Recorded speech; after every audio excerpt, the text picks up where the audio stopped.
మత సామరస్యం వెల్లివిరిచింది. మహిళలపై అఘాత్యాలు అరాచకాలు పూర్తిగా తగ్గుముఖం పట్టాయి. దళితులు, గిరిజనులు, వెనుకబడిన వర్గాలు, మహిళలు ఈ ప్రభుత్వం నీడన సుఖ ప్రయాణం సాగిస్తూ ఉన్నారు. ఈ పవిత్ర సమయాన ఈ మహాసభ చారిత్రాత్మకమైన నిర్ణయాలు తీసుకోవాల్సిన ఆవశ్యకత ఉందని మీ అందరికీ విజ్ఞప్తి చేస్తూ ఉన్నా. ఒకటి, అధినేత నాయకత్వంలో మరో ఆలోచనకు తావివ్వక ముందుకు నడిచి తెలుగుదేశం పార్టీ పతాక నిరంతరం రెపరెపలాడేటట్లుగా మనందరం పాలు పంచుకోవాలి. రెండు, ప్రజా శ్రేయస్సే లక్ష్యంగా అందరం నడుం కట్టి ప్రభుత్వానికి అండగా నిలవాలి. అధినేత హస్తాలు బలోపేతం చేయాలి. మూడు, అడుగడుగున ప్రత్యర్థుల దుష్ప్రచారాన్ని పై స్థాయి నుంచి క్రింది స్థాయి నాయకుల వరకు బలంగా తిప్పికొట్టాలి. నాలుగు, మన ప్రభుత్వం చేపడుతున్న అభివృద్ధి సంక్షేమ పథకాలను ప్రజాక్షేత్రంలోకి తీసుకెళ్ళాలి. ఐదు, ప్రస్తుత కాలమాన పరిస్థితులకు అనుగుణంగా ఆధునీకరించబడిన పార్టీ సిద్ధాంతాలను ప్రతి కార్యకర్త చిత్తశుద్ధితో స్వీకరించి ప్రజల్లో ప్రచారం చేయాలి. ఆరు, మన రాజకీయ ప్రత్యర్థి ఓ జిత్తుల మారి నక్క. అతని అవినీతి సంపాదన, అనుసరించే అక్రమ మార్గాలపై ప్రతి కార్యకర్త డేగ కన్నుతో నిఘా వేయాలి. కుల, మత, ప్రాంతీయ విద్వేషాలు రెచ్చగొట్టే అసాంఘిక శక్తుల కదలికలపై నిరంతరం అప్రమత్తమై ఉండాలి. అధికార పీఠం ఎక్కామన్న అలసత్వం పనికిరాదు. నాయకుని మాటే అయ్యా తమరి మాటే మాకు సుగ్రీవాజ్ఞ. మీ కార్యదక్షత, మీ కఠోర శ్రమ, రాజకీయ అనుభవం, మీ చతురత అంతా అందరికీ విదితమే. ఆర్య, చంద్రబాబు నాయక, మీరు ఆలోచించండి, మీరు ఆదేశించండి, మేము పాటిస్తాం. వేడివేడిగా ఉండేది, ఎండలు ఎక్కువ ఉండేటివి. ఒక ప్రశాంతమైన వాతావరణంలో, ఆహ్లాదకరమైన వాతావరణంలో ఈరోజు కడపలో మహానాడు జరుగుతూ ఉంది.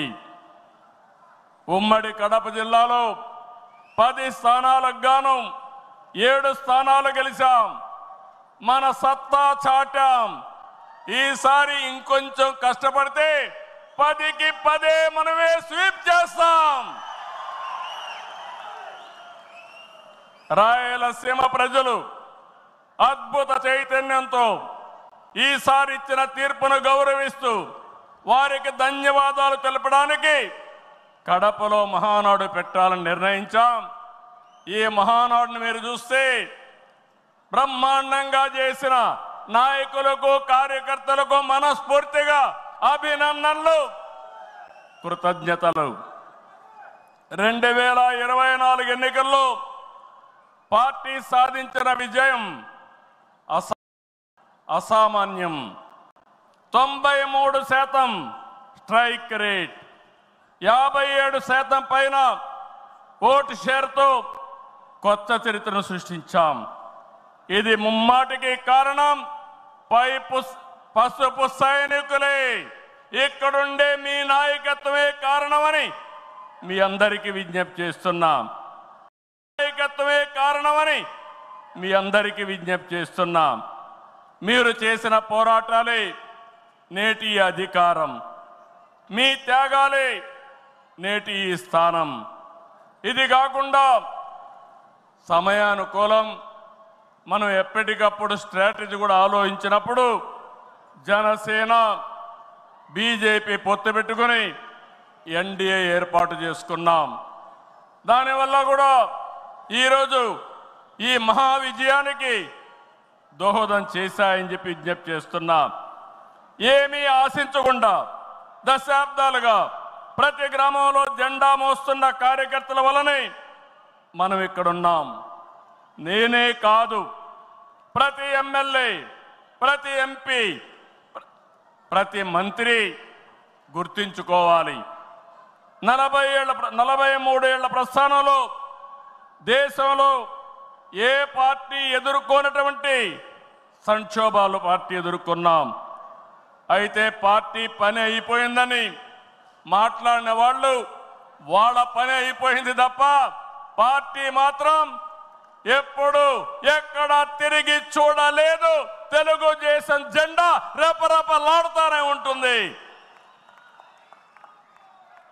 నాటి ఎన్టీఆర్ చైతన్య రథం నేను చేసిన వస్తున్న మీకోసం పాదయాత్ర, ఎన్నికల ముందు లోకేష్ చేసిన యువగళం వరకు కార్యకర్తల్లో అదే పోరాట స్ఫూర్తి. పాలనంటే హత్య రాజకీయాలు, కక్ష సాధింపులు, వేధింపులు, తప్పుడు కేసులని మార్చేశారు గత ప్రభుత్వం. విధ్వంస పాలనతో రాష్ట్రాన్ని సర్వనాశనం చేశారు. దీన్ని ప్రశ్నించిన తెలుగుదేశం కార్యకర్తల్ని, నాయకుల్ని ప్రాణాలు తీశారు, వేటాడారు, వెంటాడారు, అక్రమ కేసులు పెట్టి అరెస్టులు చేశారు. కానీ ఒక్క వ్యక్తి కూడా ఎత్తిన జెండా దించకుండా పోరాటం చేసిన మిమ్మల్ని మనస్ఫూర్తిగా అభినందిస్తున్నా. ప్రశ్నించే వారి గొంతు నొక్కడానికి గ్రామస్థాయి నేతల గొంతులు కోశారు. మన పసుపు సింహం, మన చంద్రయ్య పీకగోస్తుంటే కూడా జై తెలుగుదేశం అని ప్రాణం వదిలిపెట్టాడు. అది మనందరికీ స్ఫూర్తి. ఆ స్ఫూర్తే ఈ పార్టీని నడిపిస్తుందని చెప్పి కూడా నేను మీకు తెలియజేస్తున్నా. ఇది ఒక్క ఉదాహరణ మాత్రమే. ఇలాంటి చాలా మంది కార్యకర్తలు ప్రాణ త్యాగాలు చేశారు.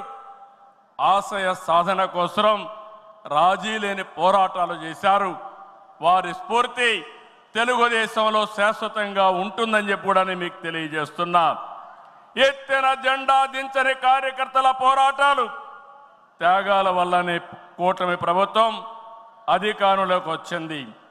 మీ త్యాగాలకు మహానాడు వేదికగా శిరస్సు వంచి మీకు పాదాభివందనం చేస్తున్నాను. ఇక్కడుండే కార్యకర్తలే కాకుండా రాష్ట్రం మొత్తం కూడా ఇదే పోరాటం చేశారు. మీ త్యాగాలు వృధా కానివ్వం. కార్యకర్తల కష్టానికి గౌరవం, గుర్తింపు ఇస్తాం, సంక్షేమం చూపిస్తాం.